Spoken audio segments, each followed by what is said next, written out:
I'm Brent. Today we're going to be talking about the Colonial Revival style and what makes that style unique, special, and still popular today.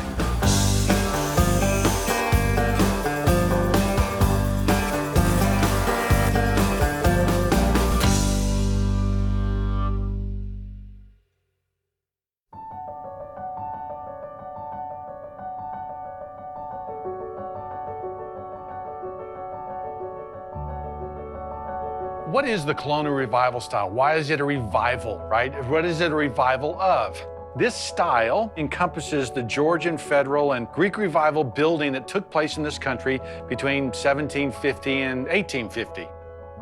It's a revival of them. A couple times in our history, we have been reminded of our history. So, 1776, Declaration of Independence, 1876, 100 years later, was a time of revival. And then 1926, we revive it again. Revive it is nostalgic redoing of these styles in this period. In 1926 in particular, we're going to actually look at a house built by an architect named John Staub.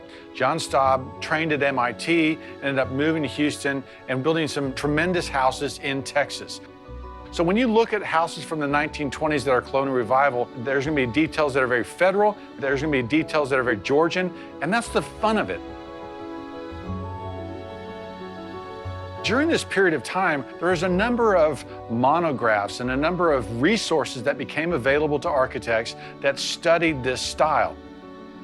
One in particular I like, and that we know that John Staub used, was the Colonial Interiors Books. He would look at this for inspiration. Notice this interesting way the door is nestled underneath the stairs. We may see that detail again. So we're going to go look at the King House, built in 1926 on the bluff in Fort Worth, where you'll really experience the magic of Colonial Revival. This house is really unique and interesting. 1926 is 150 years since 1776. So there was a resurgence, an interest in American colonial life. We're going to pick up some Georgian things, we're going to pick up some Federal things, and it's going to be a mix of what was best in each period. We immediately noticed that even though the front door is elevated in that it has a pediment over top, there isn't a front walk to the front door. Now, there's a good reason for that. Let me show you over here.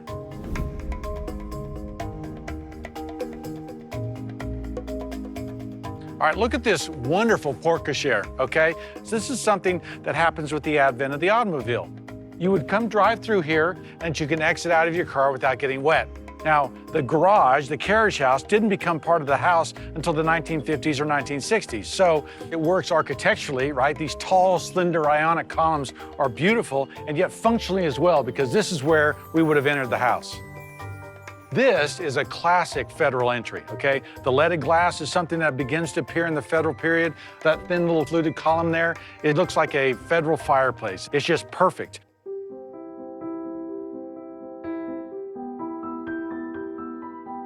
So what we have in this stair hall is a collection of really pretty sweeps and angles, okay?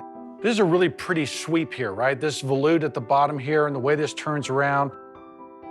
You have the same shape up here, okay, where this elliptical arch comes down and rests on this pilaster. The ellipse, okay, and the elliptical arch is pretty typical of the Federal period. These pilasters are fluted. The fluting makes them appear lighter and daintier, not as heavy as a Georgian pilaster.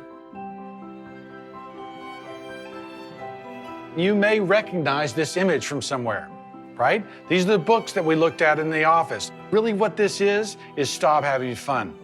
In these great entry halls of these historic houses, oftentimes to the back stair there was a door. But because there was no walk-up, we know that he didn't intend people to come in this way, but intended them to come through that other entry.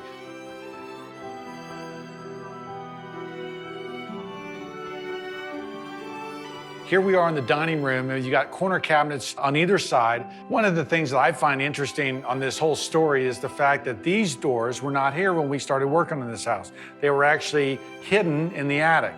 Now, presumably, sometimes in the 50s or 60s, when modernism was really taking over, this was too colonial, if you can believe that. So us getting this house back into that Colonial Revival era, we found these and then reinstalled them.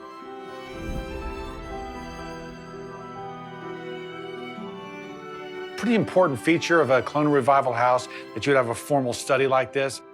Notice there's no mantle shelf here, okay?